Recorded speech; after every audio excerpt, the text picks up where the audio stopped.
Thank you so much, Dean Spalding. I appreciate that. Wow. Those who know me know that I'm a very determined and goal-oriented individual. So much so that when I was 11 or 12, I coined a term.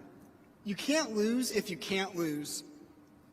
At first, my family thought it made no sense, but it turns out if you say something a million times over, people tend to come around.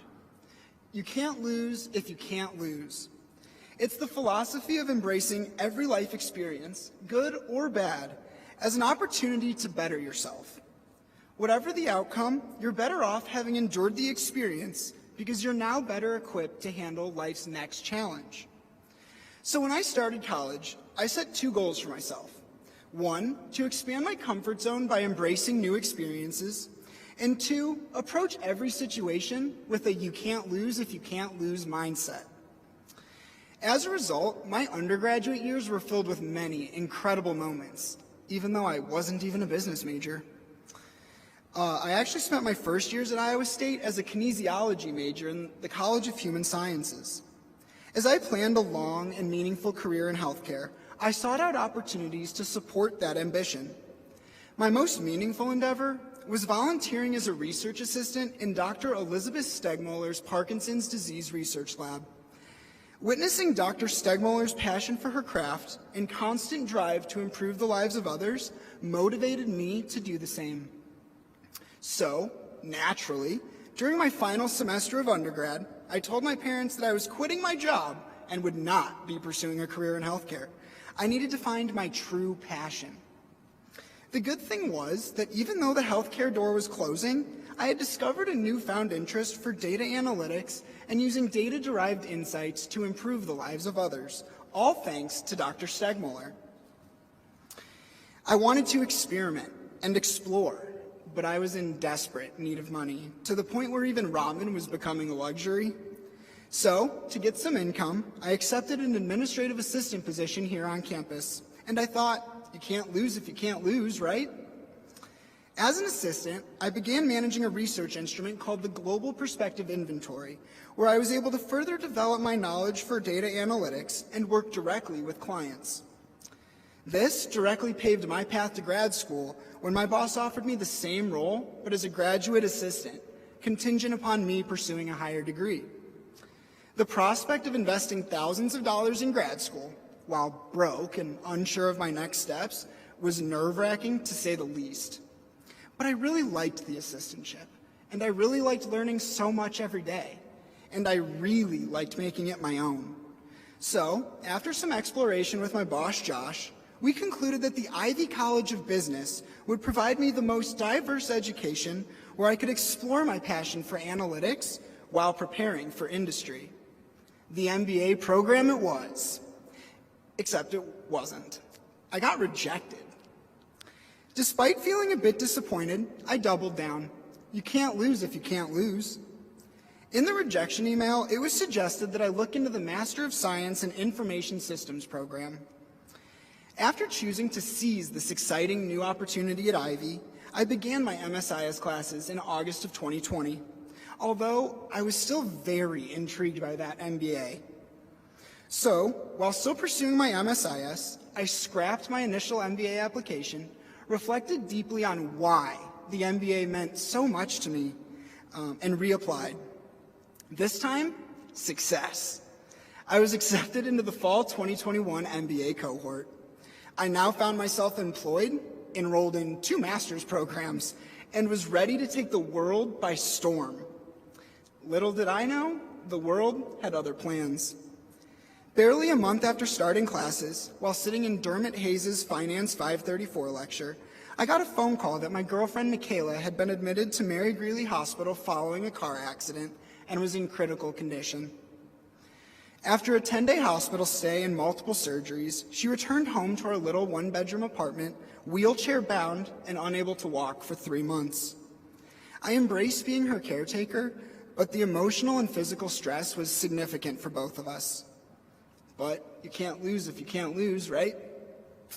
The weeks had taken a toll, and I was exhausted. So the day after Michaela's all-clear appointment, I actually had her drive me to the Student Health Center for a quick checkup. As I had not been quite feeling right myself, After some blood work and a chest x-ray, I was escorted to a small, secluded room where my x-ray was pulled up on the monitors.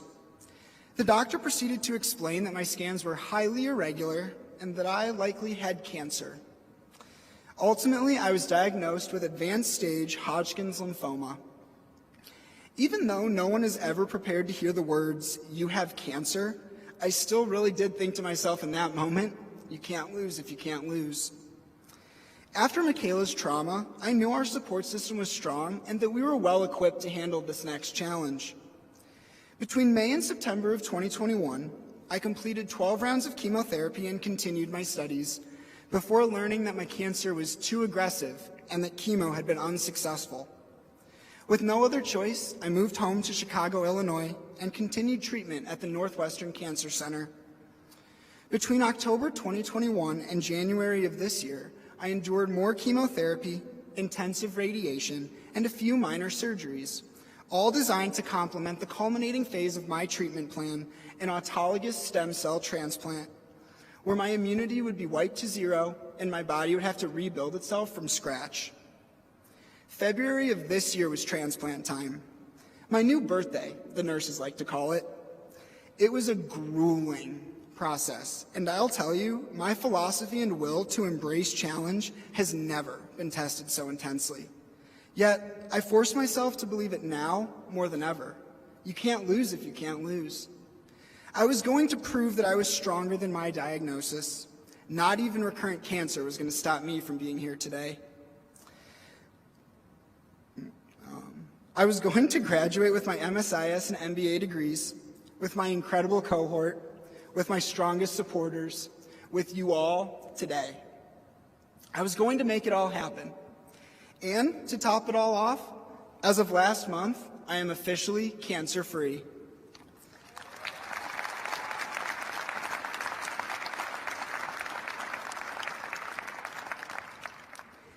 I wanted to share my story with you today to tell you this. You are built for excellence. And now, equipped with an education and degree from Ivy, you have the skills to achieve it.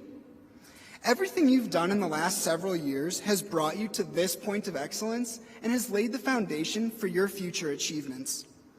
As you prepare for the next phases of your lives and reflect upon your time at Iowa State, honor the path that brought you here. Maybe, like me, you're a native Midwesterner and Iowa State was the natural step for you. Or maybe you're a world traveler who brought global thinking to your classes and clubs. Think back to the initial visions you had for yourselves and how they and the continued support from educators, administrators, and your fellow students have contributed to your successes. Maybe it was an instructor who pushed you a little harder than you wanted at the time. I know I can certainly name a few, like Mike Bootsma, or Diane Janvrin, or Jim Summers. Perhaps there was a class that really challenged you. Finance, accounting, certainly econ. Or maybe it was the outside skills you gained from extracurriculars that really helped round out your education. Maybe you're a member of MBN, or the Ivy Student Council, Consulting Club, or ISBA, or the Future Business Leaders of America. These experiences and the chances we took in and out of the classroom prove that there is nothing we can't accomplish if we believe in ourselves and see the opportunity in every success and challenge. I know that at each juncture of my career, the people of Iowa State, specifically my Ivy family, have challenged, supported, and empowered me to always strive for excellence and have given me the skills necessary to achieve it.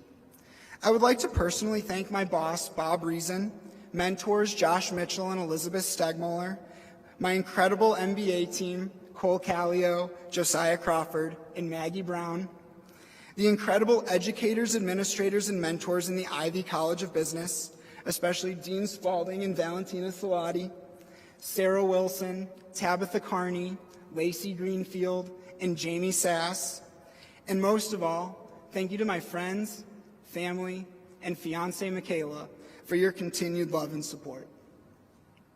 Today, I hope you take the time to hug your supporters and tell them thank you for all they've contributed to your journey. Your excellence is yours, but it is theirs too. Congratulations, Ivy graduates. Be relentless in your pursuit of excellence, embrace life's toughest challenges, and always remember, you can't lose if you can't lose. Thank you.